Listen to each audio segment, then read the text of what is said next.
Hey, Feral Audio consumer, did you know Feral Audio's got a new survey? Hey, I am a feral audio consumer even though you're not talking about that, and I didn't know that. I am talking about that. Man, we're on a mission to get to know our listeners a little better, and that means you. So basically these surveys, they kind of help us get information about what you like, right? I guess so. Your participation in these surveys makes a difference for everyone making podcasts at Feral. It's a super easy way to support the shows you love. So we appreciate you helping out. I mean, I'll say I don't. But that's just me. I don't like the idea of. I don't mind the idea of a survey. Right. Please feel free to let someone at Feral know that you wish I lost weight. You can seriously in advance go fuck yourself. I don't think these are the survey questions. Okay. No, it's I good. imagine it's more like, who are you? Like what if we find out that there's a bunch of asexual listeners, Right. and that they in particular don't have they don't feel like they have their point of view represented. Like, the great thing about podcasting networks is it's very low overhead to create a podcast. So this survey is a great first step to help us build a better Feral Audio that includes if representation is your jam, or it just your interests. Are you, Right. Are you into football? Would you never, for instance, ever buy a football app if it was advertised to you? Is that not helpful to you? Right. We can tailor make connections between audiences and Right. and advertisers. This survey is going to exactly help out those kinds of issues because we don't know you don't like football. You can find the survey at feralaudio.com/survey. That's feralaudio.com/survey. You're helping yourselves. The Feral Audio survey.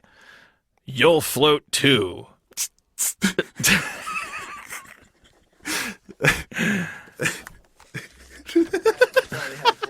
Today's episode is brought to you by Last Rampage, the new true crime film starring Robert Patrick, Heather Graham, and Bruce Davison.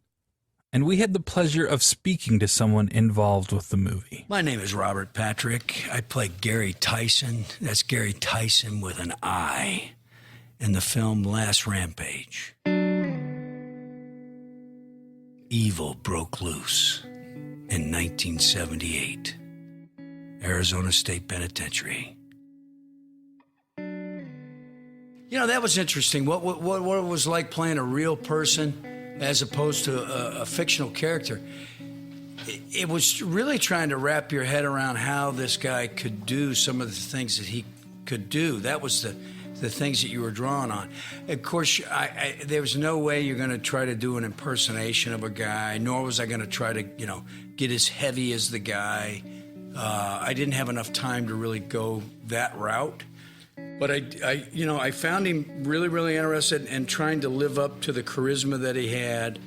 I fell in love with the folklore of the story, the whole idea that he was a guy that was raised during the Great Depression. See, that from a historical point of view, those kind of stories resonate with me. That yearning for something better, trying to find it, have to steal to get it. How do you deal with that if you're a religious person? How do you run underneath that? How do you justify it? He had a double life sentence that he began to push his wife and his kids to say, God, I'm going to serve one term, and when I die, I'm going to serve another term in hell. I got to get out of this. And the length that he was willing to go to get his kids to help him get through this and get him out of prison was fascinating to me. Don't miss Last Rampage, the true story of the prison break of Gary Tyson. In theaters and available on iTunes and all on-demand platforms today. For more information, visit truecrimelive.com or follow the movie on Twitter at Last Rampage Film or on Facebook.com/Last Rampage Film. Hey, Feral Audio consumer, did you know Feral Audio's got a new survey? Hey, I am a feral audio consumer even though you're not talking about that, and I didn't know that. I am talking about that. Man, we're on a mission to get to know our listeners a little better, and that means you. So basically these surveys, they kind of help us get information about what you like, right? I guess so. Your participation in these surveys makes a difference for everyone making podcasts at Feral. It's a super easy way to support the shows you love. So we appreciate you helping out. I mean, I'll say I don't. But that's just me. I don't like the idea of. I mean, I don't mind the idea of a survey. Right. Please feel free to let someone at Feral know that you wish I lost weight. You can seriously in advance go fuck yourself. I don't think these are the survey questions. Okay. No, I it's good. imagine it's more like, who are you? Like what if we find out that there's like, a bunch of asexual listeners, Right. and that they in particular don't have they don't feel like they have their point of view represented. Like, the great thing about podcasting networks is like it's very low overhead to create a podcast. So this survey is a great first step to help us build a better Feral audio that includes like if representation is your jam, or it just like your interests, Right. Are you into football? Would you never, for instance, ever buy a football app if it was advertised to you? Is that not helpful to you? Right. We can tailor make connections between audiences and, Right. and advertisers. This survey is going to exactly help out those kinds of issues because we don't know you don't like football. You can find the survey at feralaudio.com/survey. That's feralaudio.com/survey. You're helping yourselves. The Feral Audio. Either there's a guy that's still a president that we don't know anything about or what happened at all, or there'll be a new guy who seems like a douchebag. Who seems like, yeah. No, So- or a lovely guy if he's the president now. If he's not the president, my hat is off to you, sir. Well-run campaign. Yes, please. And get those jobs for people. I don't watch the news. I don't like politics. Dan and I don't know the first thing about politics. Well, just surrender your mind. Yeah. Don't even pontificate about it. Let's just leap into it. Let's do two different openings. The same audience, same enthusiasm, if you please. Well, however you. But like bring me. Does somebody have a coin, a quarter? Yeah, let's do. Let's flip a coin. All right, heads Obama, tails Romney. Yes. We'll do both. But just to be fair, we're going to pick, like at a debate, they flip coins to see who goes first. Coin has been flipped. It's heads. Obama won. So let's Obama- bring. Wait. Sorry. No. Well, that's fine. That's fine that you're enthusiastic. He may or may not have won.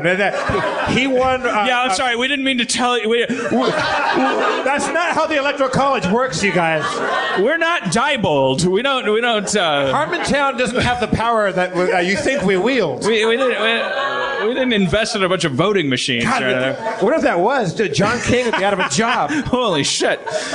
No, but I was just saying, hold your applause because you do the whole opening. Because like depending on who wins, we would come down on the right side. So Okay, just bring me up. Zach, bring the lights you down. guys pretend that you haven't seen me yet. All right, so go back out there. Are you going to stay up here and make a drink? Whatever. Okay, we'll start it again. All right.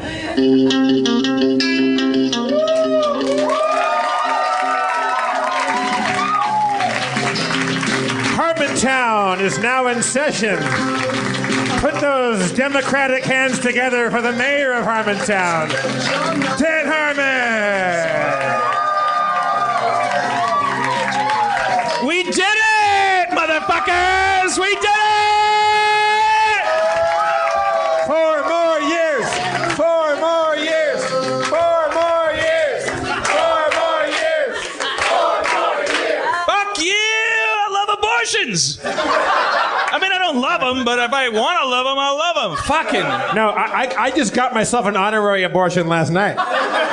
I'm in such a good mood tonight, Jeff, because Obama won. I'll tell you what, though. It was a squeaker. Ugh. It was a squeaker. It's fucking weird how every 4 years it's a squeaker. I don't get it. It's almost like there's some weird industrial military complex pretending like we have a choice when we don't actually.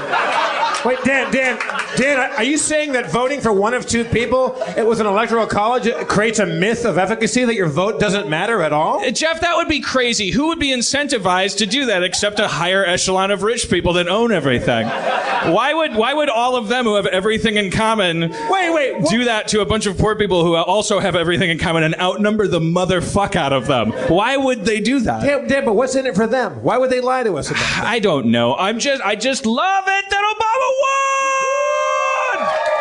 It feels good because, and here's why it feels good, because that other guy was fucking creepy. I can't believe in a field of Republican candidate choices. I mean, there were some weirdos in there. They're down to Mormons now. Next year, there will be a guy with a snake for a necktie.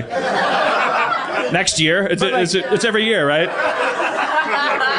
Well, it will be because there's a black guy in the White House. It'll be every year now. They're going to change the rules in the Congress. I remember right up until the very moment that Pennsylvania finally got their head out of their ass and fucking just barely went for Obama.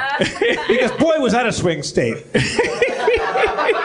But I remember thinking, this guy Romney, it always seemed like a joke. That he was constantly a joke. He was. Here's some other names that you don't remember: Steve Forbes. I don't know, just Gabe Rasmussen. Names like especially on the Republican side. I mean, there's a million on the Democrat side too. But like it's so weird. Like we will never, thank God, hear the words John McCain again. Like he revealed himself in the final stages to be so vile. And right at the end there, Romney just went radio silent. They just fucking turned into that's what an alligator does, right?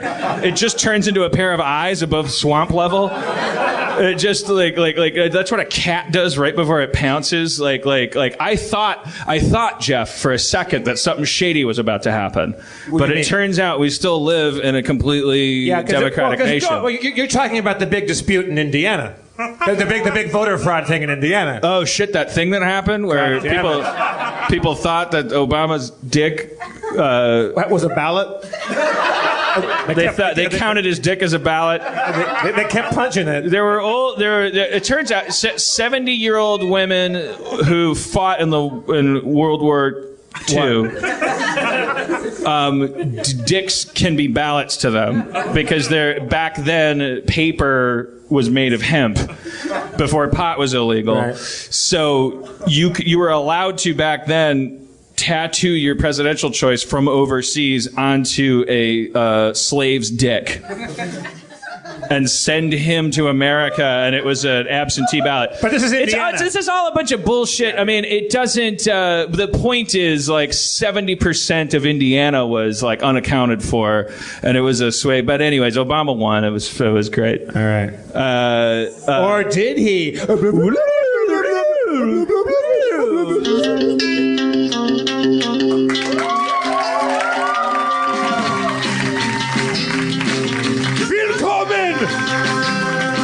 Harmontown is back in session.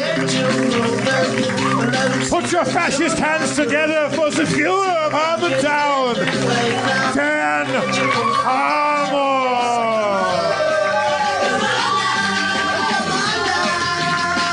Yeah, I don't know. Sorry. How's everyone doing tonight? 4 years. 4 years. Let's hope this one is an 8. Yeah, I don't know. What the fuck? I'm in a surprisingly. I'm looking at the positive side of it, though. This is very much to me like when. What are you talking about? The fact that we have a new president, everybody, in the White House. Mr. Matavius Romney. I think that's his full name. Matavius. We should probably stop colloquializing him. He's the commander-in-chief. He deserves more respect than that. I support our troops. I support the people that don't support them. Real quick, how many people here voted for Mitt? Wow, just the one. See, it's weird. It's weird. Well, California's a blue state. Yeah. We barely any of us voted at all because we figured it was Pennsylvania and Indiana who did it, man. Those motherfuckers. God damn it, swing states. But I think I'm bummed out that I can't get an abortion anymore. Obviously, and look, we've all known. I mean, this argument's been raging forever. I mean, we've known that abortions have been that coin landing on its edge every election after every election. But Dan, as somebody that was recently fired off of a television sitcom, you're probably happy to have somebody in office whose main focus is to get you a job again, right? Yes. No, and just so much about money and the economy and the trickling down with the HMOs and the hedge funds. It's such a relief because the last thing you want to do is in a giant nation full of people is help people. I just find that repulsive, and I don't see how you're going to make money that way, and I don't see how. Obviously, his dad was very poor. And, but how do you feel about the fact that he lost the popular vote by 400,000 votes and still won? You know what? I mean, that system's in place for a reason. The Electoral College is a mystery to me. The Electoral College, I'll never understand it. Why does Montana get to decide who wins the election?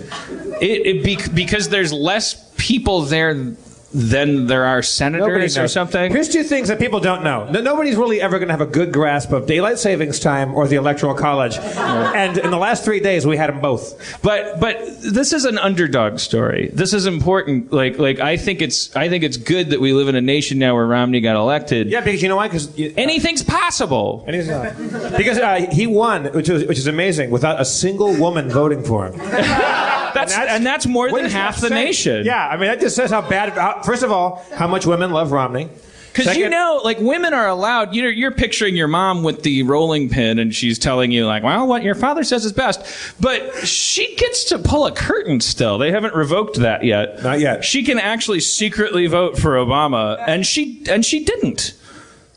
Well, also women just don't turn out to vote. Women don't care about the they love process. making their little pancakes. With their rolling pins. That's their vote. They make They cast it every time they flip a flapjack. I vote for more griddles. I'm more disturbed that women are still using rolling pins on pancakes because that's. Well, don't you make them flat that way? No. I need a wife. Thank you, Mitt Romney, for your new Mormon no husband left behind program. No pancake over an eighth of an inch program. Thank God I can now have 95 wives. All right, so end our political segment for tonight. Let's reset. Everyone's got a bad taste in their mouth. They feel like Mitt Romney won the election. Can we just reset it and pretend elections don't matter and start Harmontown? I'm going to do it, but I'm going to play I don't know. I'm looking at a song off of Zach, our tech guy's iPod here. I'm going to restart the show with the song I don't know. All right, I'm just going to crouch. I won't even come up. Okay. Let me see. We have this right?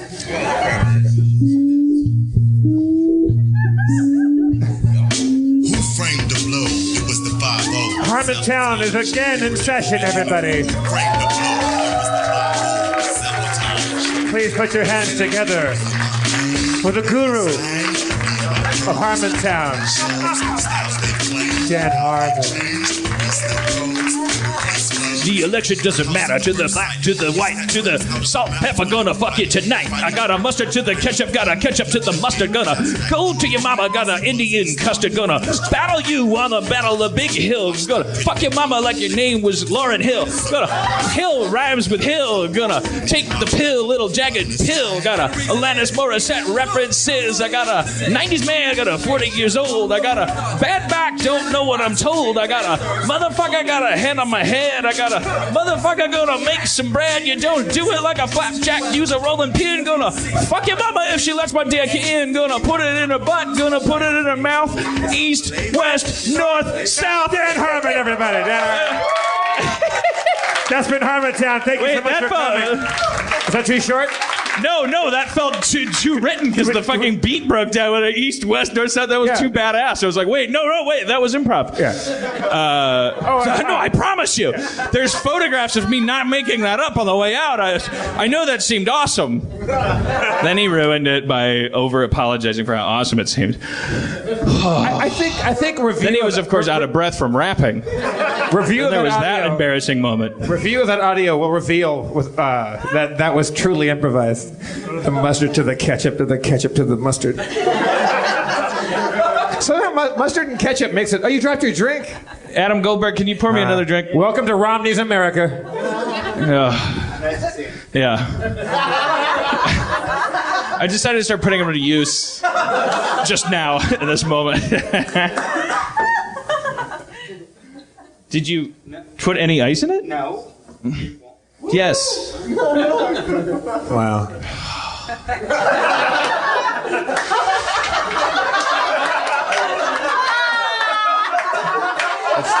That's mostly ice water. Adam Goldberg, everybody.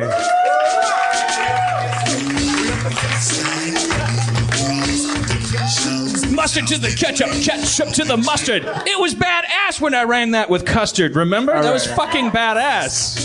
Fucking condiment wrap. I can smell my own armpits right now. Is that you? I thought it was Adam. No, that's not. That's not an onion. It's no. It smells like a anarcho punk. I took off my sweater and it's wafting through the whole. It's about when you stink up a comic book store. That's like making dirt dirty. But this isn't your normal level of body odor. This is souped up. It's because fucking Romney won. It's crazy. All right, let's do the segment that's me complaining about things that I'm not allowed to complain about. All right. Yeah, thank you. I'm excited about it now. Maybe that'll make it bad. Okay, I talked to my gardener. I talked to him. For those of you who are faithful listeners, you know one of my problems that I wasn't allowed to complain about is that I felt like my gardener was up to no good. My grass is turning brown, and it seems like he doesn't give a shit. The same gardener that the previous owners had for 35 years. Well, I'm sure not for he'd be like a weird Kubrick, like space baby. But he was there for a long time. I inherited him from... That seems politically incorrect. I indentured him his servitude. No, I can't find the right words for the truth. It's okay. Romney won, man. It's all good. Oh yeah, okay. So I own this guy that I was like, yeah, you've been doing a great job. Continue to do it. The grass slowly started dying away. I have a feeling. My theory is, I think the old German lady that lived there before me. I think she was out there every day. I think she loved her. Clearly, I moved into a house that was cared for by its matriarch. There were Edelweisses. There's just flowers everywhere. Just everything's beautiful. It was beautiful, and I moved in, and it's dying. And it's not just because I'm evil. I know that it doesn't work that way. It's also because I don't water them. Well, you did call it Danadoo. Isn't that kind of curse a house? That should be enough, in my opinion. It's just going to end up as you in a fireplace and a chair, and just complete blackness. But slowly, the grass is returning from green to brown. Again, the heading of this is things I'm not allowed to complain about. So it's fuck you for judging me while I complain about it. What do you think the remedy for that is? Well, I talked to the gardener. And I said, seems like the grass is brown now. And he said,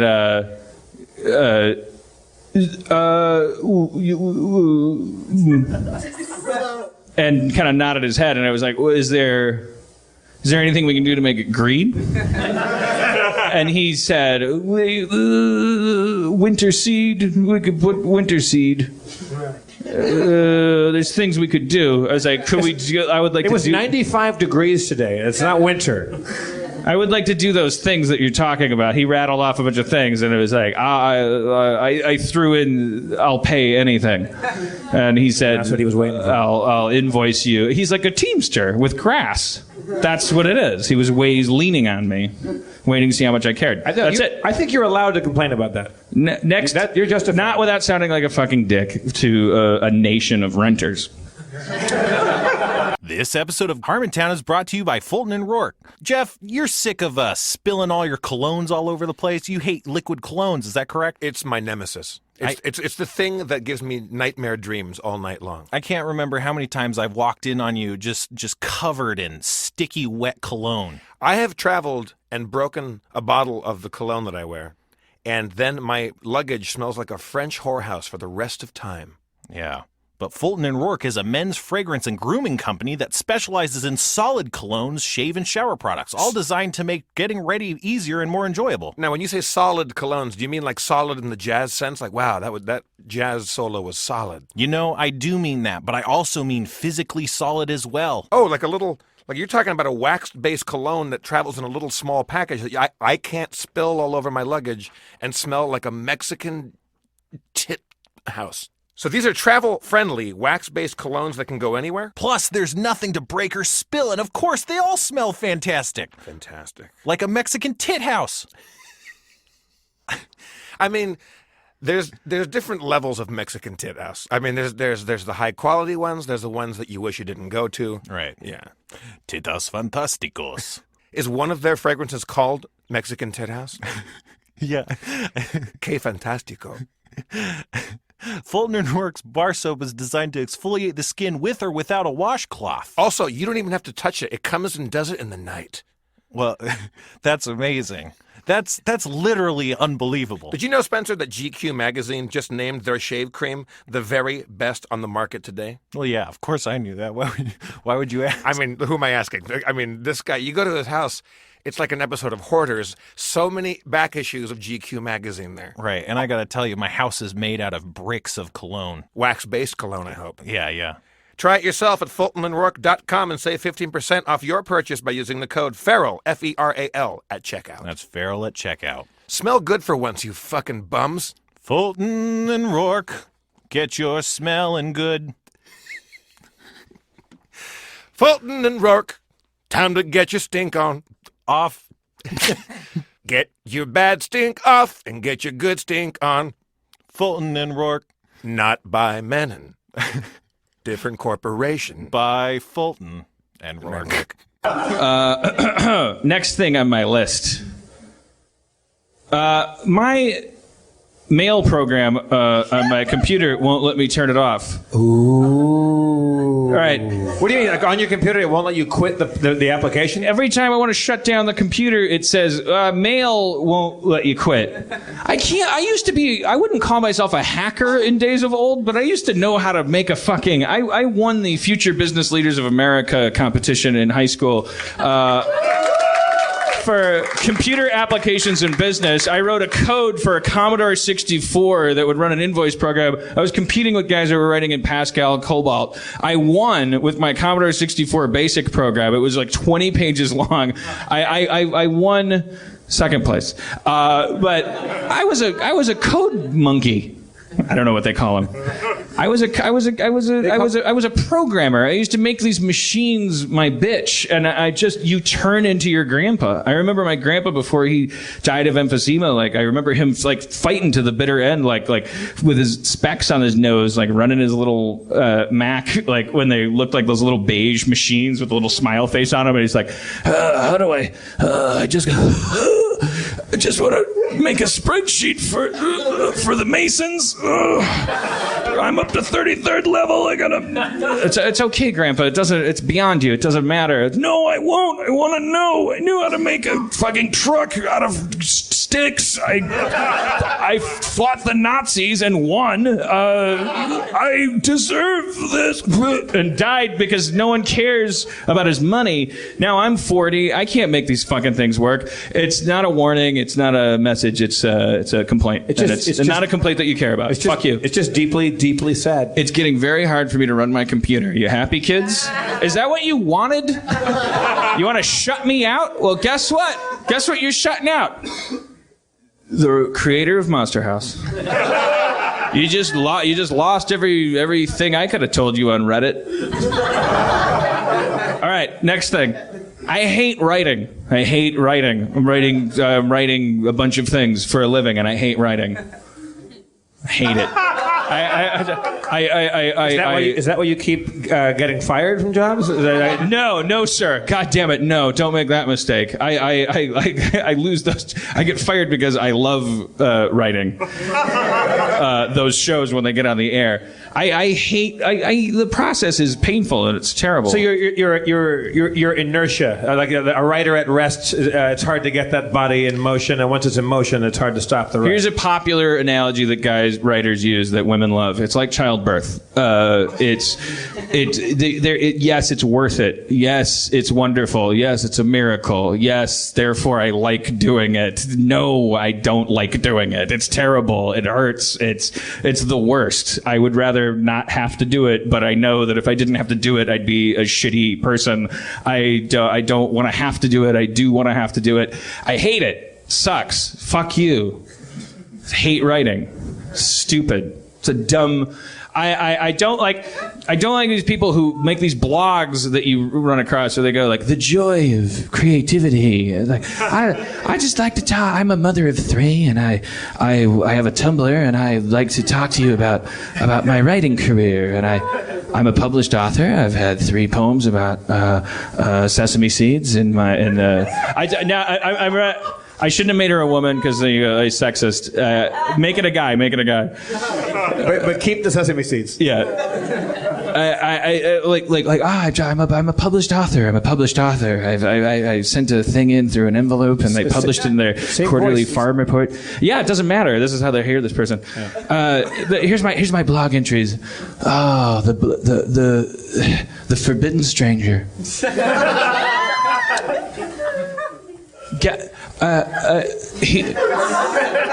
My forbidden stranger comes to me in moments that I don't understand. Are you sure this is about writing? Well, that you're not supposed to know until the end. They're talking about writing, but they make it sound like they're having an affair. Sounds like a rape fantasy. Soccer practice is canceled. The stranger's coming. He comes without warning. I wrestle with him in the mid-afternoon. My husband wishes I wouldn't do it so much, but I have to. And it's like, you're talking about writing. Hey, I'm reading your writing right now. You're describing, you suck. You're a terrible writer. Of course it's fun for you. Yeah, I am sorry. Yes. Writing is like you are in a prison cell with God, and he has his way with you, and you do what you can to stay alive. You exchange whatever favors you have to exchange. It is the reality. How confident or unconfident are you that the next, because you have these two script deals? They're both going to suck. Everything's going to suck. Honestly, do you think that you're going to like? I got to eat a turd. It's got to happen. Because Community was awesome. How good are the next two things going to be? How bad? That doesn't work. That's how it works. Are you just projecting that to be, like? Both, yes. To pray to God that I can somehow squeak through, but also. But you're not confident you're going to go hit these out of the park after what you've learned from writing on that show for 3 years. Yeah, how can it just doesn't look at anybody somebody shout somebody's name out who went from hit to hit or not hit to hit, awesome thing to awesome thing Charlie Kaufman. Daniel Day-Lewis. No, I'm not laughing at you, yelling it out. That's Babe Ruth. Literally went from hit. Yeah, there's to hit. just writers. Charlie Kaufman, Larry David. Yeah. All right. Fine. Okay. Bar raised. I'm Charlie Kaufman, Larry David, or the next two things are gonna suck a horrible giant turd-shaped dick. Dick-shaped turd. And edit it out. And there's the title of our episode. No, edit it out. Make me seem like a better writer. Turd-shaped dick. It stays in. I remind you, this section is called Things I'm Not Allowed to Complain About Without Making People Hate Me. But it's not called the section where I'm not allowed to scrutinize. No. I wouldn't mean you. I'm just telling them because they're getting a little bummed out. But just sit through it. No, it's just a command. It's not a bargain. Just tolerate it. So Romney did win. I have too many TVs. Moving on. Wait, yes, Dan. Yes, you do. By the way, I have too many TVs. I was up. Dan has an upstairs thing. Normally, when you watched a movie at Dan's new place, you watch it downstairs. There was a TV. What was it, like a 50-inch? It was pretty big, right? 60? I don't know. It was a big fella. It was a big TV. And you'd watch it down there, and then I went over to watch Labyrinth again before our last episode to refresh ourselves on a movie that Dan and I don't know or much like, and that's okay. It's a good movie. It's got problems, but I was sitting downstairs eating Kit Kats, the shitty orange Halloween Kit Kats. They probably taste the same, but they don't fucking taste the same because they're orange and it's gross. I feel like they step on them a little bit. Yeah. To put it in wire terms. Also, don't convince me that chocolate can be any color and taste as good as your shitty brown chocolate. Like it should be brown for a reason. I feel like there's a stringer bell of Reese's at the Reese's plant that's like, are we ready for Halloween, man? No, there's more kids than usual this year. They're all dressed as shit, and they all need Reese's. Step on it. We can't step on a chocolate, man. The whole thing is chocolate. Put more orange chalk on it, motherfucker. I don't have to tell you this shit. It's The Wire. The Wire. Timely. Most of you are 9. So I'm downstairs waiting to watch this movie, and then Aaron yells, "Oh, Jeff, no, we're watching upstairs. I didn't know that you had the upstairs movie arena like all done." And he's got this big room with a bigger TV screen, movie screen, whatever the fuck. But there's another room next to it, which is as large or larger, and there's another giant screen in that one. Not as big as the one that we're going to go in with the big couch, but there's a screen like a 60-inch screen. And 80. 80. 80? And in the first room with the yeah, 60. Not the bar room. Probably 60. A 60-inch screen. I'm about to hang a hard right into a room with an 80-inch screen. But before then, I'm bringing pizza in. I'm putting pizzas down, and there's a 60-inch screen. And I'm looking at that screen, and I turn around. So that screen is about, let's say, 7 feet from my face. And I turn around, and there's a 40-inch screen 3 feet from my face. Because I moved the couch. So you have to be looking at something. And then when I moved the couch, the 60-inch became obsolete. It's just above a couch now. So if you're sitting on that couch, there's just a TV behind your head. I could put like trees or something. It'd be like hanging out. Like, oh, it's like a future window. It's like Logan's Run. A girl can appear on it and go, would you like to spend the night with me? But it's not for actual viewing. I just don't know what to do with it. I'll sell it. I don't know. But I have too many TVs. It's enough. That's enough talking about it. It's uncharismatic. Too many TVs. I do like that Dan's got this. There's a room that when Dan first bought the house, I was up there with him, and it used to be someone like the patriarch of the house's office. There was this giant cabinetry thing going on that took up like a lot of the room. There was a doorway that was too small, and there was a giant desk in there. And I was like, maybe this is the movie room. You're like, yeah, but where would you sit? Whatever. So he's got it all figured out, and this big, beautiful sectional couch. But there really is nowhere to set to drink. And the coffee table's coming. Yeah, well, no. But I thought something, and you said it without me saying it. You're like, we're going to move the couch away from the wall about 3 inches. We're going to put a little bar rail behind it. I'm like, that's exactly what I was. If you buy a home, kids, it becomes Joan Rivers' face. It becomes like this, or Minecraft. It just becomes like this constant, like, well, if I moved this wall back 3 pixels, it's just, it'll be your new thing. Or you're not a dick like me. But I will say that you're not the most aesthetically minded person I've ever known, but your house is coming together wonderfully. It looks great. Well, you bring up my next point, my final complaint, the ending tonight's segment called Things I'm Not Allowed to Complain About. Girlfriend not getting along with my designer. Oh, yeah. Tale is old. You guys know how it is. Yeah, so never from the beginning. He's not a good person, and they don't get along right. And I think they both fit into the same. If you have a designer, he's coming into your home to do what a girlfriend would do if she moved in with you. That sounded sexist, right?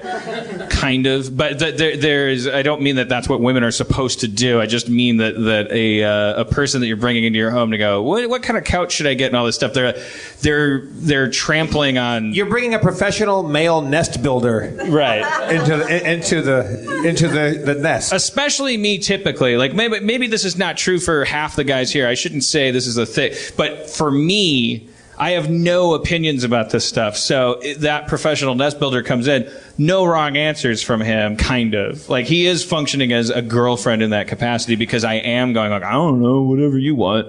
I don't care about this shit. I secretly do, but I don't know anything about it. I don't know what you're talking about. So it's a friction. There's a friction there. They don't like each other. How does that manifest? He buys a pillow and she says it's itchy. Is it itchy? It's itchy. Aaron's right. Okay. But I'm not going to have Aaron decorate my house. Jeff, these are things I'm not allowed to complain about. Oh, Dan? Thank you. That's the end of the... Okay, I'd like to make one more addition.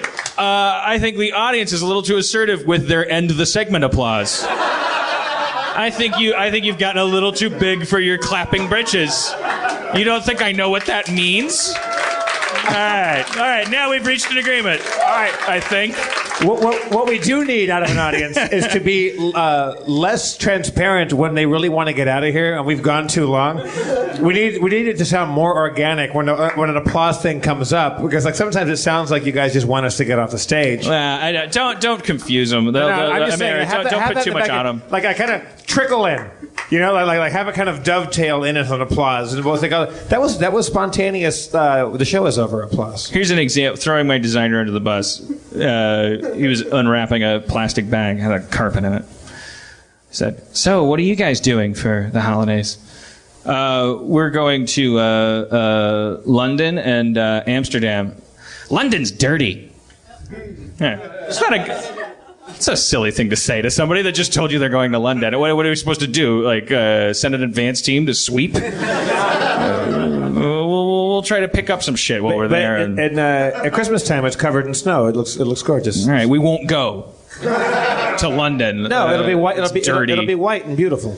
Jeff, what do you? I didn't mean it in a racist way. Just to continue the mire that is tonight. It's like a molasses swamp that we've sunken into. It's sad. It's dark. It's a dark energy. It's a terrible show. It's awful. No, we started off. We were killing it. No. Well, that political shit. It's hot button. It's Jon Stewart shit. It's child's play. He does it every week. Doesn't matter. But you keep insisting on this thing I'm not allowed to complain about thing, and then you end it by saying that wasn't very charming of me to complain about. You're right. I backpedal too much. I should fucking barrel ahead. That's my last complaint. Myself. I handle these complaint sections too bad.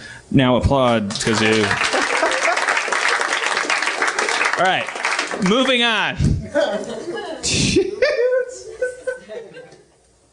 What do you tip? What the fuck are you supposed to tip? I'm up to like 38% now. Because it just doesn't. I don't know. You see in movies, I'm way above 20% now, and it doesn't matter if you do a bad job or a good job. I can't risk that. I don't know karmically like what I'm supposed to do. I've never. There's not a single person that has ever served me well or served me that hasn't gotten anything under a 20% tip in the last a million years. By default, it's 20% for sure, and then I'll like round up even more out of mathematical insecurity. I don't understand it. If I hate to rehash the whole Tarantino thing from the beginning of Reservoir Dogs, but it is a weird question because we've made it part of our economy, and it doesn't make any sense because it's supposed to be a reward, and I'm just tipping everybody. All right, that was my last complaint. What do you think it should be? I don't. No, there's no should. If you told me it should be 50%, I'd believe you. What would make you comfortable? Like, if you set the bar somewhere, where would you want to? I'm telling you, I swear to God, if you raised me in a society where it was customary to tip 50% of what the thing was, I would go okay. But I would also go. The word customary tip is kind of a weird. It spirals you into what is going on here. I believe that everybody should tip for services like that. It's part of the gig for service bartenders, waiters, things like that. But you know they've systematized it. They've institutionalized it. Yeah. These But also under tipping is bad. I think 20% is perfect, but whatever you can afford. And also over tipping is not necessary, and also can be a sign of it can be. Like ostentatious and stuff like you shouldn't feel the need to tip 50%, 60%, 100% like some people do when they've got money. I'm gonna do that because then it just skews the whole thing. I think just be an honest 20% tipper. Let's all do that. It skews what whole thing? Is there some kind of should we meet on a skull and bones island and talk about? There was one bartender at Little Dom's who I've known for a long, long time, and he said, "Name him," or it didn't happen. I could know if I knew anybody's name in that place, I would win a fucking toaster. The turnover rate is amazing, but I also don't know the names of the people that have been working there for 3 years. He said, hey, your friend Dave came in the other day. Dave Lyons. I go, yeah, Dave Lyons, a great friend of ours. He was locations manager for Community, right? Mm-hmm. And he's like, yeah, really nice guy. Great tipper. But he said it to me like, you could learn a couple things from old Dave Lyons. Lots of ball play. Yeah. Lots of ball play? Oh. One of the Community writers, a girl, Hillary Winston, she wouldn't mind me naming her because I think this is probably in her book. Hillary Winston was a Community writer season 2, and I'm sure she tells the story in her book because she tells everything. But she shared this story about breaking up with a guy. It was a very amicable breakup. It was like one of those very healthy, we're breaking up. We both want to break up. Let's just break up. It's cool. Yeah, I guess we're just, it's not going to work out for both of us. And at some point in the conversation, he's like, yeah, I think she set herself up by going this feels so good. Any thoughts? And he's like, yeah, next time around, next guy, a little more ball play. Awesome. Amazing. Amazing of her to ask. Amazing of him to answer. Amazing answer. What? But also the Good idea thing that they broke up like, for sure. Wait, the idea that he's saying we're breaking up for maybe a lot of reasons, maybe just one reason. For this guy, yeah. I mean, if ball play's that important and he never mentioned it, like But what also, kind of? He clearly doesn't love her and is not going to miss her if he's suggesting that the next guy she's with gets all the ball play. Yeah, give him something. Give, please. This is for the cause. To honor me. Give the next guy you're with all the ball play I never got. That's why that. Do that. Well, for me. he loves her. He wants her to be happy. Yeah, be happy. And he knows that she'll continue to get dumped if she doesn't play with your balls enough. That's what he's saying. Like, that's why the relationship didn't work out. Yeah. It's not because I'm the kind of guy that gives notes like more ball play. It's not related to that at all. I'm just a regular guy. You, however, you are on the precipice of a life of loneliness. If you just got to play with those balls a little more. Look at them; they're perfect. There's only one more thing in my Evernote file, and then we're cast adrift. Which, and then that's why we'll bring up Spencer. I love being adrift. So you knew the Harry Potter series was over, right? No. I thought they were done making movies, but then there's always another book that comes out, right? I don't know. I just don't know. Nobody say anything out loud because we exist in a fascinating vacuum here. I'm curious how between the two of us, who knows more about Harry Potter? I would guarantee that you know more about Harry Potter than I do. Okay, impromptu. I've never read the books. I have seen. I've never read the book. You imply that I've read the books. I'm sorry, you don't read books. I don't read it. Yeah. I have seen all of the movies once. All right, raise your hand if you consider yourself a Harry Potter. Adam Goldberg's hand shut up before when you. No, we didn't say. He's already getting up. We didn't say stand up, but his hand went up. We said raise your, and his hand was already in the air. Raise your hand if you're very familiar with the Harry Potter books to the point, and also if you're relatively comfortable getting up on stage. And what I would have you do is Adam, don't be bashful now. Now his hand. Okay, his hand's bashfully up. We have about 8 or 9 hands in the air right now. I see 3. I see 2. Okay, 1, 2, 3, 4, 5, 6. How do we choose? Do we? You choose. Well, we've been unfair to women tonight. I've heard myself say some sketchy, possibly sexist things. So let's make it a woman. All right. So now we're down to her of the women. There's 2 that raised your hand up front. Are there other women in the back that raised their hands as well? Well, who cares? I mean, they obviously got here too late. Of the 2 up front, which of you thinks you the most confident about your knowledge? Would you call yourself a level 7 Slytherin? What's your name? Fedora. Oh, Fedora. I remember that name and that hat from the Jareth contest last week. Yes, you made fun of it. All right, Fedora. Let's do 5 questions. If you can think of them. Don't worry about it. We'll edit it. Okay. Just ask a kind of like trivia question about Harry Potter and see who between me and Jeff knows. Oh, brother. And I mean, get basic at first. Okay, how hard do you want me to make this? Like Start off basic. Find the limits of our ignorance. Yeah. Okay. Because I'm telling you, I'll tell you some basic things. I bet neither of us know how many movies there are. I do not know how many. Definitely, I don't know the number. I would be guessing between. I would estimate 7 or 8. I would say 5. Well, I mean, yeah. Yeah, So but that's just a guess. I know. I obviously know the word Slytherin. So I think we got a ringer. I saw the first one in the movie theater. Yo, back when it came out. Nerd. With my parents.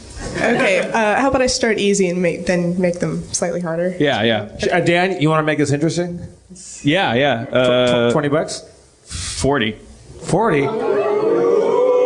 All right, 40 bones. I'll bet you my gardener. But you know Slytherin. I'll see you a gardener and raise you a tailor. All right. Yeah. Even though I think you know more than me, I think this is a bad bet. So I'll take the $40 bet. All right. Wait. Let's put it in Harmontown terms. If Harmon terms. If I win, you have to more ball play. I was trying to think of. I don't know. It's stupid. Yeah. Let's make it a nice friendly $40 bet. $40. Yeah. Here we go. I think you're going to kick my ass around the room, but we'll see. Okay. Can you name the 4 Hogwarts houses? For the 4 houses. Okay, so there's 4 schools of magic. I know that one is Slytherin because I said that. So one is Slytherin. I didn't know there were 4 houses. One's called Knuckle Muffins. One's called Gravy Train. And Lolita's Kiss. Poughkeepsie, Magic Hat. Magic Hat. Dumble Scrumbles. And Bumper Stumpers. No, neither of us know. Start basic, we said. Name them. Name the 4. Gryffindor, Slytherin, Ravenclaw, and Hufflepuff. Hufflepuff. Bumper Stumpers is close. Yeah. Wait, no. My first one, I said Knuckle Muffin or something. All right, we'll give that one to Jeff then. No, we're not. Bumper Stumpers. Does anybody remember that game show? Yeah. Where you had to guess what people's personalized license plates said. Yeah, it sucked. How did they come up with that idea? It's like when you go into a development meeting and or like a meet and greet with an executive. Another thing I'm not allowed to complain about. And we have this internal idea, and it's about when you go to your 10-year reunion, it's like you never know. So we want to develop a show. It's called 10-Year Reunion. Oh, how'd you come up with that idea? You fucking parasite. You 28-year-old. That's an internal idea? You didn't have a writer? Well, since it's a reality show, you'll never need one. Just get 6 cameras and go fuck everybody. Makes me a little mad. I thought you hated writing.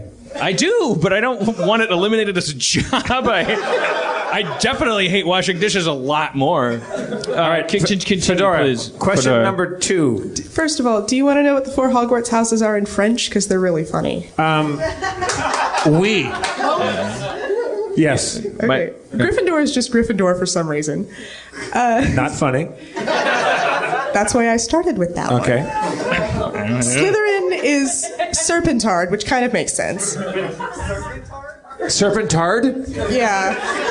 Hey, Serpentard. Yeah. Nice wand.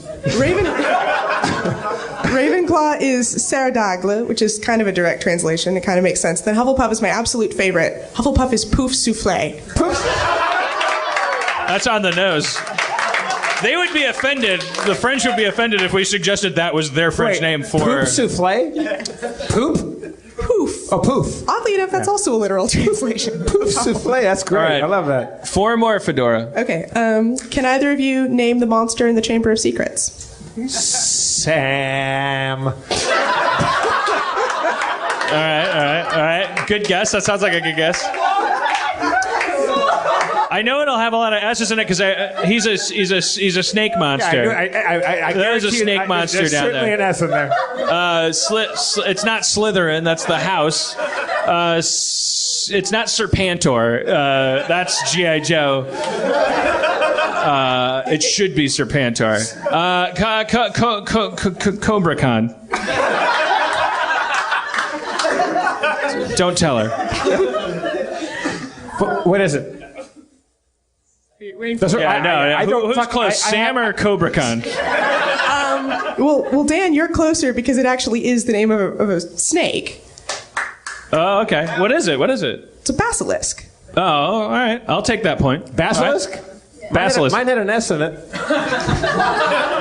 I'll take. Okay, we're tied up. We're all tied up. We're tied at 1. Okay.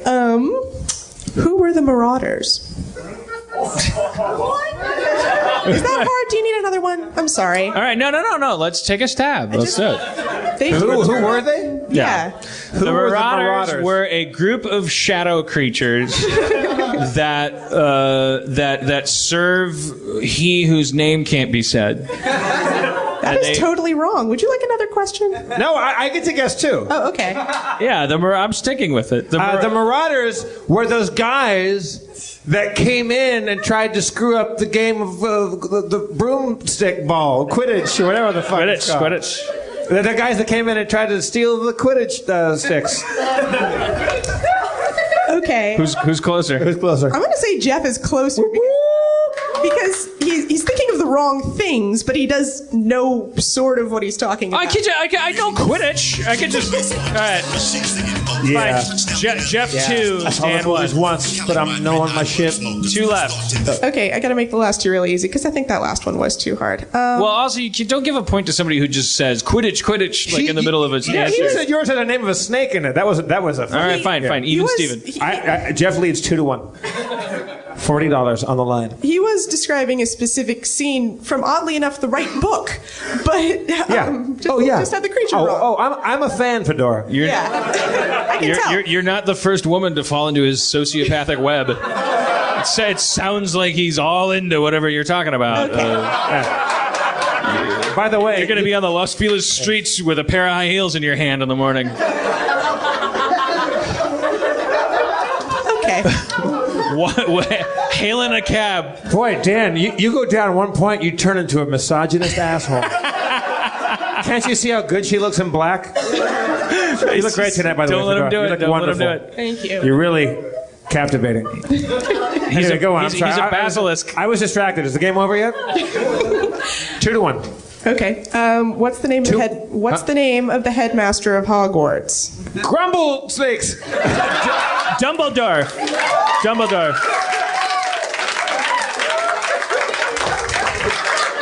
East side, west side, north side, south. Mama's in your titty, dick's in your mouth.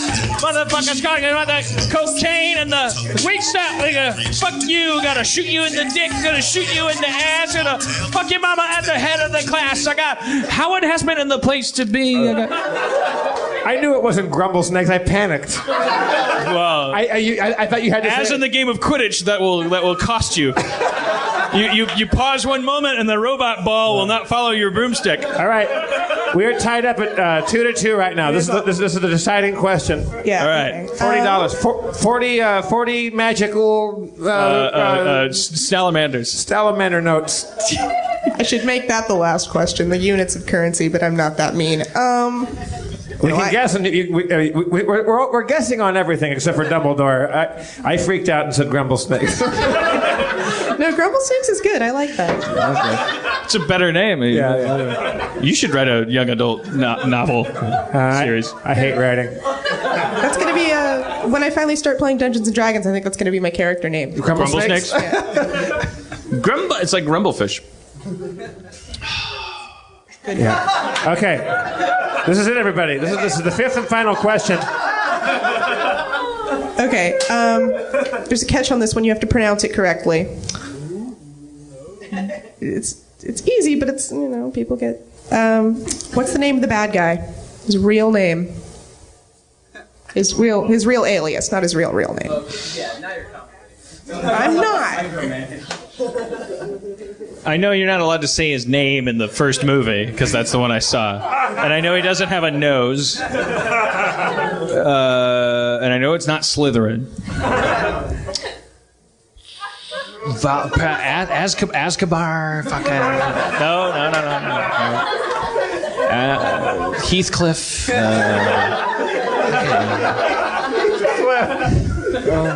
William Howard Taft. I went from Heathcliff to lasagna to Garfield to our fattest president. Is that your guess, Dan? I don't For fucking... $40, I'm shooting in the No. Let me dark here. fucking... I know it's like Dumbledore, but it's like the inversion of Dumbledore. So fumble. There's people in the audience right now that are bristling with like. Well, of course they are, because we're not saying Darth Vader. We don't know the name of Darth Vader. Shit! What the fuck is this? It's funny. I didn't realize it was the inversion of Dumbledore, but it kind of is. Whoa! Hey, just getting in the head of an inferior craftsman. Version of Dumbledore. Dad, I'll tell you for $20. Adam, shut up. Imbleflef. Just counting on getting closer than Jeff. Imbleflef.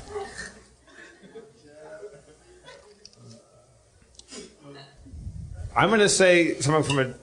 No, that's Lord of the Rings. I fucking almost went Voldemort on that one.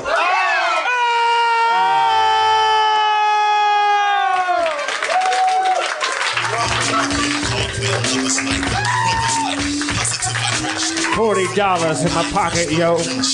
Bring it over me. Don't throw. I said Voldemort, make it rain. Fedora, everybody! I gave my 20s to this motherfucker, but I won't give up. Thank you, Fedora. Fedora, everybody. Hi, everybody. It's Jeff Davis. Sorry to interrupt Dan doing his public nervous breakdown.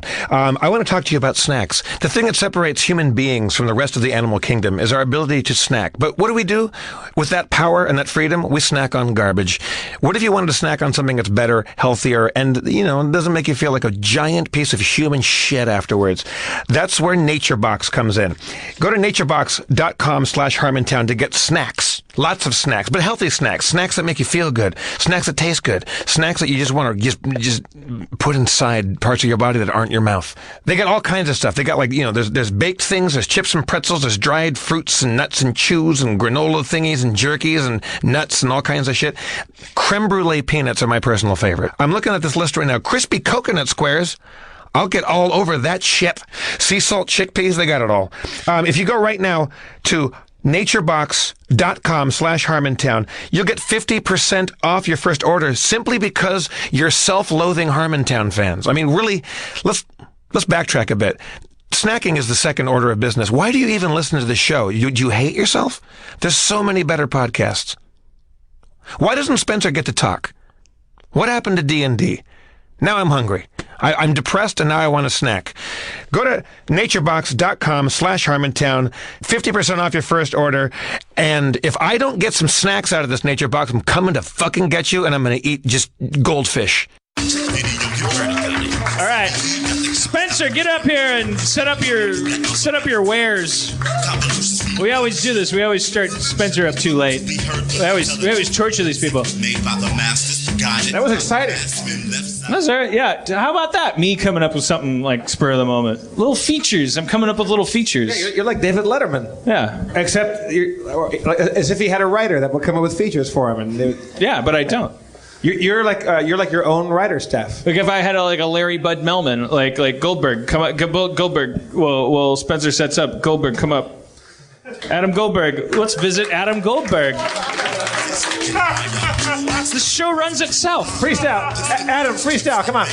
Talking to Dan, who never says please. I'm becking to cold, and my mic's probably too hot. Justin, I'm sorry, my mic is too hot. I have a loud voice, and I'm sorry, my mic is it's too warm. It's going to crackle. Sound check rap. Wait, were you rapping or was that?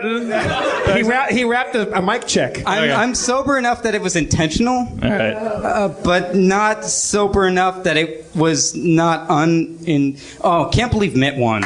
We don't know that. It's crazy. Are you up here in the Mitt Romney universe that Mitt has won? I was ringing it up and calling it back. I was dialing up a punchline, and no one was on the other side. I'm leaving a voicemail. It's the kind of voicemail where it's just the person just leaves their number because they're too cool for their name.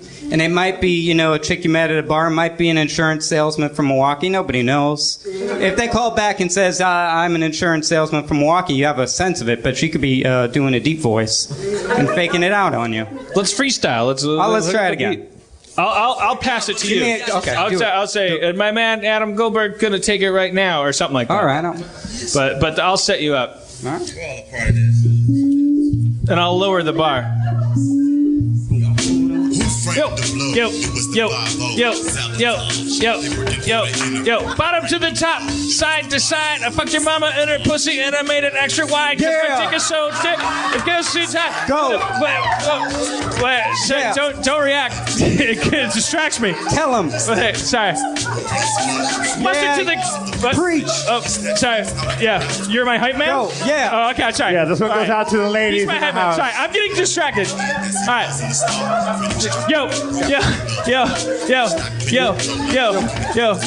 Pepper to the salt, steak to the peas. Fucked your mama so hard she fell to her knees. Begged for more of my dick till dawn. I fucked it on the lawn. Fucked your mama in the backyard and the front. Yeah. Fucked your mama in the C word. Sorry. No, good save. Good save. Good Starting save. over. Right up in there. Okay. Yo. With my motherfucker right now, Adam Goldberg. Yeah. Gonna do it up gonna give you the good word. Yeah. Adam Goldberg, the Jewish prodigy, gonna take you all down to your knees. Let me set you up better. Motherfucker is like a tight sweater. Makes your titties look good for the touching. Motherfucker's gonna be like... Titties be better when I'm with them. I've got the stutching, you got the stiffing. I got a swear word, I won't say it. If this gets radio edit, fuck, I'll pray it. Yo, I got curvy spine. I got ladies in a segment that's mine. I say, what? I'll get your vodka spilled all over, because that's how I oughta. Yo, Spencer is a very good DM. And when things drop out, it's sometimes impressive. If I had a rap group, we'd be called The Message. all right, MC Goldberg. MC Goldberg. Extemporaneous, yo. I gotta say, that took sort of a bittersweet turn toward the end there. Because we're just wheelchairing across the finish line. Like, everyone's a winner. Must finish this rhyme. This Just technically break the ribbon. Here's a scissors. Thank you, Adam. Thank you, Adam. Thanks for joining. I can't thank you enough. Clearly. Adam, sit down. There you go. He's a good kid. See, Adam, when the little showbiz note, when someone goes, Adam Goldberg, everyone in the crowd claps, that's outro. That's you tip your hat and you walk off stage. My theory is that he's neurologically incapable of picking up on a social cue like that. That's my theory as a person who That's also my theory. So now I'm just telling him straight up. From now on, when I say thank you, Adam Goldberg, and the crowd goes like they make their hands make this sound, that means fuck straight off. You're really comptrolling tonight. Oh, fucking! You're laying it down. I got $40 burning a hole in my pocket. All right, Spencer, how have you been doing? Right now I'm not feeling too good, you guys. Oh, Jesus. Spencer. If I underperform or pass out or projectile vomit or shit, you'll know why. Oh, I saw you before the show. I thought you were just high. No, I'm not feeling too hot. Jesus, Spencer, let me Dungeon Master for a change. All right, here. Is he going to play Sharpie? Take the dice. No, I mean I can do it. For real? Dan, is this a planned bit? Am I going to find out if it doesn't work, we'll put it in the Mitt Romney universe and pretend it didn't happen. Perfect. All right. So Spencer, the Sixler, is going to come up and play. Are you playing Sharpie? Yes. And Harmon is going to sit in and Dungeon Master. But this is like a what-if comic. Like if it fucks up, if I fuck it up, it didn't happen. Can I sit? Yes, you may. Make yourself. I'm fat. What? You're not fat. You're actually you're quite in shape, I would say. I suck it in public. That's true. What's wrong? What's wrong, Spencer? Is it serious? Am I fat? No, whatever, however sick you are. Oh, no, I don't even know. I'm not 100%. I wouldn't say I'm even sick or anything. No. Well, will you pass a saving throw? Who knows? Not taking his illness seriously. All right, Harmon, I'm going to give you our new, because of Labyrinth, the Jareth Fest last week, which is wonderful, by the way, for any of you that took part in that or were here. That really was my favorite Halloween in recent memory. It was wonderful. So I'm going to play you the new D&D. Hey, Feral Audio consumer, did you know Feral Audio's got a new survey? Hey, I am a Feral Audio consumer, even though you're not talking about that, and I didn't know that. I am talking about that. Man, we're on a mission to get to know our listeners a little better, and that means you. So basically, these surveys, they kind of help us get information about what you like, right? I guess so. Your participation in these surveys makes a difference for everyone making podcasts at Feral. It's a super easy way to support the shows you love. So we appreciate you helping out. I mean, I'll say but that's just me. I don't like the idea of, I don't mind the idea of a survey. Right. Please feel free to let someone at Feral know that you wish I lost weight. You can seriously in advance go fuck yourself. I don't think these are the survey questions. Okay. No, I imagine it's more like, who are you? Like what if we find out that there's a bunch of asexual listeners, right. and that they in particular don't have, they don't feel like they have their point of view represented. Like the great thing about podcasting networks is like it's very low overhead to create a podcast. So this survey is a great first step to help us build a better feral audio that includes like if representation is your jam or it just like your interests, you know? Are you into football? Would you never, for instance, ever buy a football app if it was advertised to you? Is that not helpful to you? Right. We can tailor make connections between audiences and and advertising. This survey is going to exactly help out those kinds of issues because we don't know you don't like football. You can find the survey at feralaudio.com/survey. That's feralaudio.com/survey. You're helping yourselves. The Feral Audio survey. You'll float too.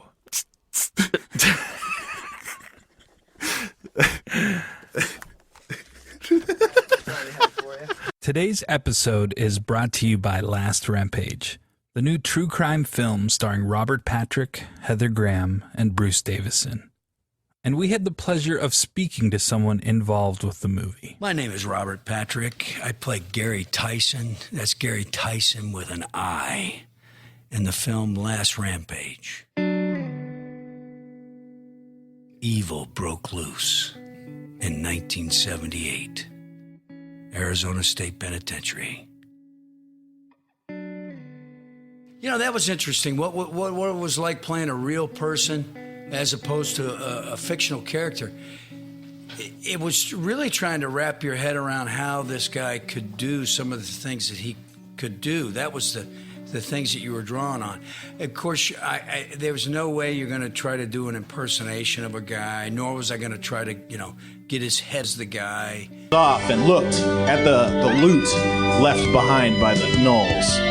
And now it's up to you guys. All right. Oh, begin scene. Oh. So I forget.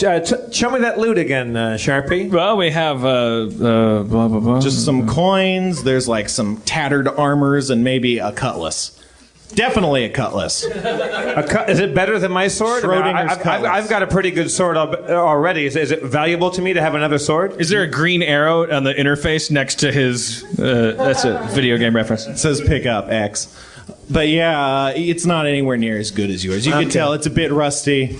The guard's a bit loose. Yeah? Yeah, I wouldn't take it. All right, I'll leave it there. You are staring at the corpses of dead gnolls. We should probably arrange them as if they were fucking each other when they died. Just to send a message to the gnolls, because I understand them to be a very homophobic culture. Yeah, but Trappy, my fear is that might enrage them and bring down undue wrath upon us. They need to be enraged and self-destruct. The state of the world right now, Jeff, is one in which there's only one war left: the war between the people who own property and the people that don't. These gnolls are the last of the dregs. We gotta. Oh, I'm sorry. Wait, are we still doing the Romney universe? No, this is Obama. Oh, all right, whatever. We'll leave them be. All right. I'll put a gold piece on each of their eyes. Yeah. I examine my surroundings. You are in a rolling plains. Huh? Rolling plains surround you, and a few trees stand on top of a hill to your west. The path bends south. What's the name of the girl that we're traveling with? Maple Leaf? Karen Broadleaf. Karen Broadleaf. Karen Broadleaf. So are we close now? We've been traveling for like 3 days, Karen. Yes. In fact, if I remember correctly, the Butts Plains are just over that ridge. She points to a ridge. The Butts Plains are just over it. Karen, are all the Butts Plains parted by a ridge? Yes, you will find that in the Butts Plains, that geographic feature does exist. Huh. Interesting. Just going to make a mental note of that. All right. Let's go into the ridge between the Butts Plains. Or above the Butts Plains? I don't know. Some direction involving the Butts Plains. All right. Let's follow that path toward the ridge. Following the well-trodden path, you reach the top of the hill. Seeing the view from the ridge, you can see the yellow tent of Yellow Camp, the primary camp of Butts-a-Lot Camp. Wait, there were tents. How did you know that? Yeah, that's what I mean. It's like he just was reading the future or can predict basic, Well, what else is going to happen? obvious things. He's a storyteller. So am I. I mean, to a certain extent, You guys colluded before this. You know what? Barbarians live in like tents. house musicians. You know, you're like banana, no, banana, no. There's changes and there's keys and things. This guy's fucking good. Okay. And I'm pointing that out by saying that he said the same thing I did. Edit it out. All right, tell me about those tents. They are far off. There's one central And there's a large banana tent. monster, right? I mean, we both would put a banana monster. I'm sorry. You're sick and I'm fucking around. Everyone wants to get home. Let's all go home. No, Spencer, say that. No, oh my God, not you. I meant them. Oh, sorry. You get in for free. They won't Don't call tell my bluff. them that. All right, so yeah, yellow tent surrounded by smaller yellow tents. By the way, far why off. on your guest list? Spencer is like, he doesn't get paid for his services here, but he sends like a guest list. There's always a person named Symphony. Wait, how does a dungeon master roll with a chick named Symphony? He's fucking good at it. What? I don't. All right, there you go. Thank you, That's it. Symphony. That was my only question. All right, so He's got like an entourage. I approached the large yellow tent in the center. You are a far ways away from it, but you can begin your approach. I begin that approach.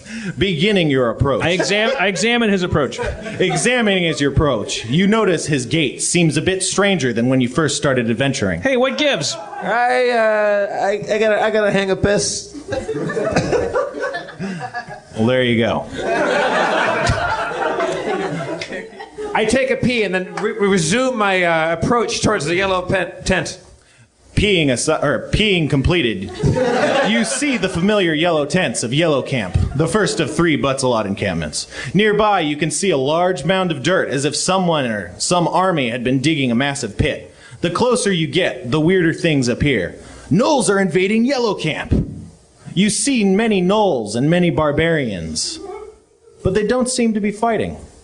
In fact, they seem just to be hanging out and talking with one another. Wait, the barbarians are Butts-a-Lot barbarians? These are the Butts-a-Lot barbarians. And of there's Butts 2 Expanse. armies amassed? You can see barbarians from your tribe intermingling with gnolls, large hyena-like humanoids. All right. So they see our approach and they're not reacting Well, to I'm it? a barbarian. Wouldn't they be compatriots of mine, friends, possibly? You're not in a union. You certainly identify with their, thoughts and feelings, but it's a tribe thing. You're not in their tribe, so. But you get in their heads a bit. I'll let me just follow my lead, man. I'm related to these people. Do your thing. We approach them. You approach them. Do you want like a parade or like an entourage or like? You don't have to be sarcastic. I'm just approaching them and going. I go. I hope that my presence is noted as I approach them. Are they ignoring me? Are they? As you get closer and start to wave your hellos to the barbarians, they seem to take note of you before returning to ignoring you. It's been a long time since you've last been at the Butts-a-Lot Expanse. Perhaps people don't remember. Greet them in grand fashion. Let them know who you are, your lineage. Well, I don't want my first impression to be like a dick. If they're talking to their enemies, They're being dicks. You said hello, and they just they're turned having back some kind of summit. I mean, those gnolls are. We just killed a bunch of them in the forest, right? Like they don't know that. I know. Or do they? Keep it down. Oh, they might know it. Oh. Oh. All right. We saw nothing. We did nothing. Just didn't deny everything. Okay. This is like a Hope and Crosby movie. I moved to within 3 feet of them and clear my throat. You clear your throat. A gnoll and a tall human dressed in animal skins eyes you with some amount of suspicion. I give him one of these like a poor person in a crosswalk, like looking at a car that's like what? What are you gonna do? Like, you gonna marry me? The human approaches you, eyes locked. He has a very aggressive look on his face. He says nothing. He approaches. He gets within 3 feet of you. Then 2. He stops at 2. Greetings. You seem familiar. Something about your features reminds me of someone I know. Yeah, I'm a butts. A butts? You mean a butts a lot? Yeah. The very same. Yeah. I am the one that didn't come back. Then you are a former tribesman? Yeah. Sharpie, tell him who you are, man. I'm Sharpie Butts a lot. Sharpie Butts a lot? See? I shouldn't have to say it. Son of Lord Butts a lot? Welcome! Jesus. Guys. It's like pulling teeth with these people. That's why I left. Walk up and say hello. You can just go up and say hi to people. You're so suspicious of everybody. You have to understand, I grew up in a town of 35. You expect a modicum of yeah, but you've been gone for a long time, right? It's all part of their Just go up and tude. just say hey. Several human barbarians gather while the gnolls slowly move away, eyeing you with suspicion and caution. Hey, I didn't want to interrupt your summit with the gnolls. Well, you did. But I mean, that's fine. Like, what's up? Well, what were you talking to them about? What's the beef? We're just, discussing. I mean, ever since Lord Butsalot signed the Butts Blackpaw Treaty, all the Blackpaw gnolls have been camping with us. You see, we figure if we ally, we can destroy the dwarves more handily. Uh-oh. You guys are allying with gnolls to defeat dwarves? Yes, you see, I mean, it's been a long time since you've last been here, but the goblins, the kobolds, the wild capybaras, they've all gone. It's the gnolls, the dwarfs, and the barbarians. And we're all fighting.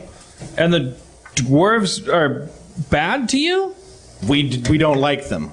They occupy the mountains to the south.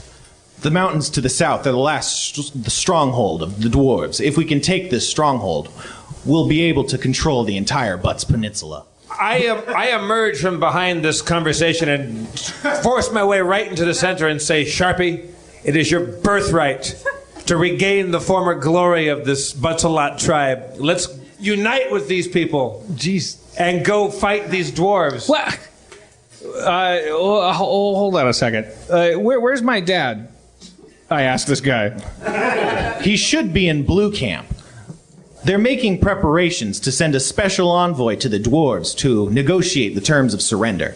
Seeing as how the ally alliance between the gnolls and the barbarians has taken hold, the dwarves are very, very scared. They've been holding up, and fortifying their defenses.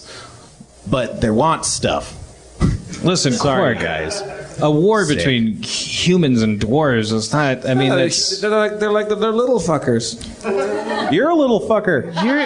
You're a gnome. I don't look. I'm a. You're a self-loathing gnome. I'm a barbarian too. You got to ask yourself one day: are you a gnome that became a barbarian, or a barbarian that happens to be a gnome? It's from Law and Order. It was one of the black lawyers had to. Sam Waterston. I'd never seen that show. Well, it doesn't. It still applies. Look, the bottom line is that dwarves and humans have lived in harmony in these parts for millennia. Well, let's at least go meet your father. At least go sit down and meet your father. Listen, how far is Blue Camp from Yellow Camp? Just walk out that door and then back inside. There's a door? In the tent. The tent flapping an entrance portal. Oh, so we can walk out of one flap and come right back in the same flap, and it's the Blue Camp? That's what he said. That's how it would seem, yeah. What? Oh. We walk out of the yellow flap and come back at a blue flap. Exiting the tent, you turn around to see that Yellow Camp has vanished, being replaced with Blue Camp. A large blue central tent stands in the middle and is flanked by smaller blue tents. You don't know what sorcery has caused this, but you go back inside all the same. You are now in Blue Camp. There are only human barbarians. They're dressed in slightly finer clothes than the ones in Yellow Camp. They're discussing, sitting at tables, sipping drinks. You don't see your father. So now I gotta find my dad. Just go up and introduce yourself. Say you're the son of the guy that runs the joint. Say hello. I feel like if we play this right, sideline between you and me, Jeff Davis, Dan Harmon. Right. If I make a big fuss about sitting down with my dad, who's your most famous friend that could come in and play my dad for next week's recording? Do you want me to say? I don't know if he's in town or not. All right. You know what I'm thinking. No, but just tell me, do you think you could get somebody? I will try for one person in particular. All right. So we'll make my dad a cameo. I'm just taking a time out and saying that. The audience didn't hear it. And he'll be the dad? Yeah. Oh, that'd be good. Yeah. I think that'd be cool. Well, and it's a role he's born to play. All right. Okay. Spencer, you didn't hear any of that. Timothy Oliphant, everybody. No, I'm kidding. I got to find my dad if it takes all episode. You say to no one in particular? No, I'm saying to you. I don't know. To the dungeon master? Yeah. I'm saying don't find my dad this episode. Yeah, no, I know. Yeah, so you're hitting pause right now because the meeting with the. But we got to do something to bring it into the Dungeons and Dragons segment. Is there a little slug we can hit with our sword and win some gold pieces? Because they always applaud when we kill something. Maybe. You're in blue camp though right now. You don't see your father. Maybe you should ask around, and then maybe some exposition will happen for that. All right, I ask. It'll be fulfilled. I examine my asking around. You examine the asking around. Nothing happens. I step forward and say, I, being but a little, what am I again? A gnome barbarian. My friend is very shy. Where is Lord Butsalot? Lord Butsalot, we've seen him a few days ago, but we believe he's in Red Camp, preparing for battle. I walk out of the blue flap and go back in the red flap.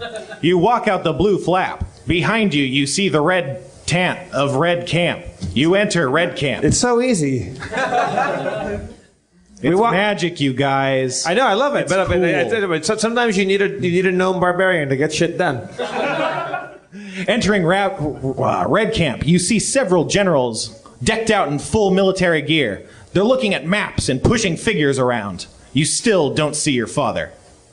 Where is Lord Butsalot? You ask. Everyone turns and looks at you. How did you get into Red Camp?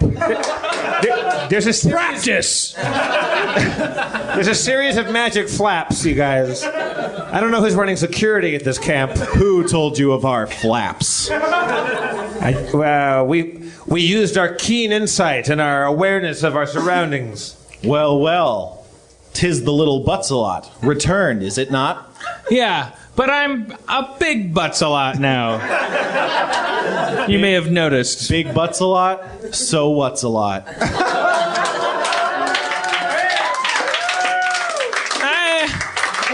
I remember you, Leonard. Dead-Eye Duncan. What? Dead-Eye Duncan. I remember you, Dead-Eye Duncan. Live-Eye Leonard was my little brother. Yeah. Your whole family always thought that rhyming things constituted a touche. Well, ever since Grandpa Eight Eyes, we just went with it. Grandpa Eight Eyes? Sharpie. Roller skate eyes. Sharpie. He eyes you with a newfound respect. Yeah. It's that easy, you little fuckers. That's why your clan's not in charge. I pull Sharpie aside. Sharpie, ask him if he likes big butts a lot. Jesus, for that? All right. Listen, I need to find my dad. I've been out abroad and been gaining experience and fighting human centipedes and just doing all kinds of things. I don't want the story to turn into a different thing. I mean, I just want to find my dad. He issues a grunting gurgle, and the other war generals leave the premises. He looks to his left and then to his right suspiciously before motioning you to approach closer. Yeah, what's going on? I wouldn't tell this to anyone but his own son, but Lord Butsalot gathered 12 of our bravest warriors and left out last night. We think he was on his way to the Dwarven encampment, but we can't be sure. All right. Listen, buddy, you've come with me this far. I'm going to say the same thing to you I said to Rob Schraub when I quit the Sarah Silverman program. I don't expect you to follow me everywhere. I think that we should go after your father, and you should help out, and you should be at his right hand during this battle against the dwarves.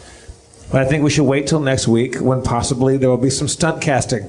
I'm glad you said that, but with an emphasis on, I don't think we should fight the dwarves. I'm conflicted about this. It sounds like a bunch of shenanigans to me. Well, the only thing that worries me is that we just kicked a bunch of gnolls' asses, and your guys are in league with the gnolls. They're going to find out that we've killed a bunch of gnolls, and we're going to be in deep shit. We don't have to ever talk about that ever again. They're going to find out.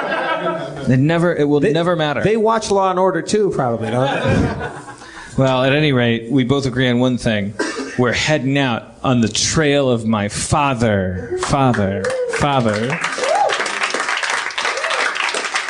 You head out on the trail of your father. And so ends our D&D campaign. Spencer, everybody. Spencer.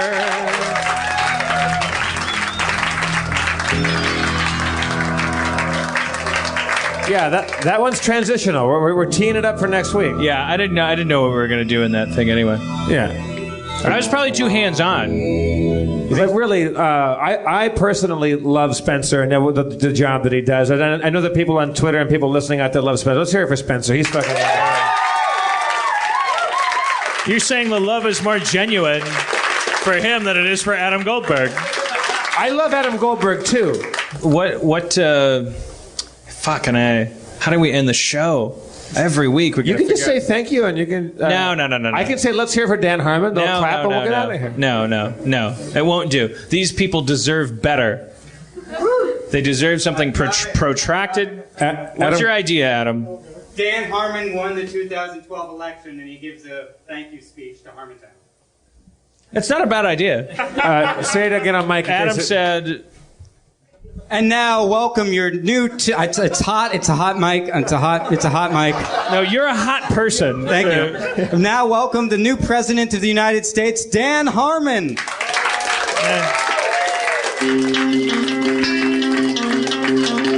All right. Wow, I can't believe I won the election. Here's what I'm going to do. Every war that we were in, we're going to stay in. Everyone that was poor is going to stay just as poor.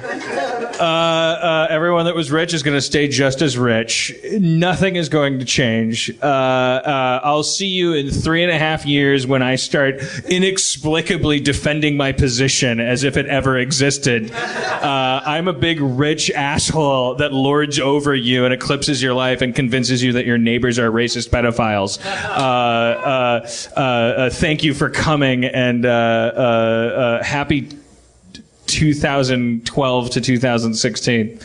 All right, that was a bummer. No, that was good. That was a bummer. All right. USA. You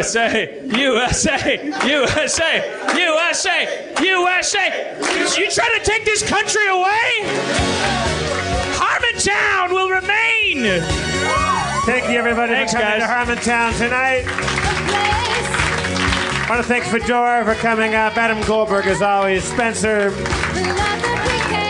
our Dungeon Master. Katie Levine, Zach McKeever, Emily Gordon, Daniel Kramer, Justin Marshall, Mo Fathelbab, Jenny Fine, Sharu Shakat. And once again, I'm Jeff Davis, the comptroller. And one more time for the mayor of Harmontown, Dan Harmon, everybody. God bless each one of us, and God bless America. God bless you for voting. God bless every state. God bless every... Dan, call it right now. Who do you think wins tomorrow? I'm going to go ahead and call it for Obama. But don't be jaded because of that. If I turn out to be right, don't let that make you think that it doesn't matter. Thank you all. We love you.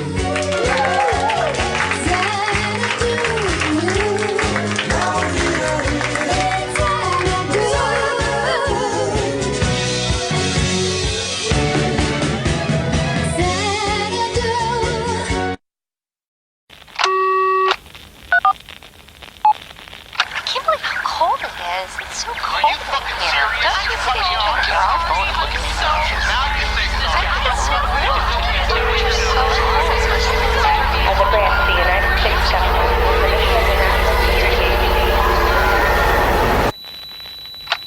branch of the United States government, it is the mission of the National Security Agency to assess and flag citizens of the country who may present a threat to its security. The NSA has clearance to wiretap by any means necessary.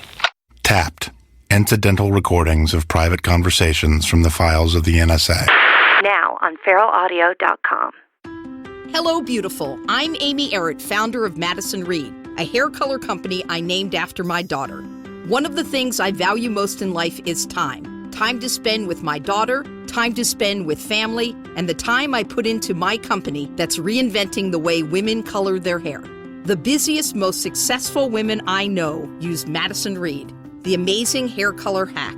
In under an hour and for less than $25, Madison Reed delivers gorgeous, shiny, multi-dimensional, healthy-looking hair with an ammonia-free formula. You'll look like you just came from a salon, but the reality is you have more me time to do what you love. Things get busy. Let us take care of you and your hair. Find your perfect shade at madison-reed.com and get 10% off plus free shipping on your first color kit. Use code NEW. That's code NEW. Try it. Love it. That's the beauty of Madison Reed.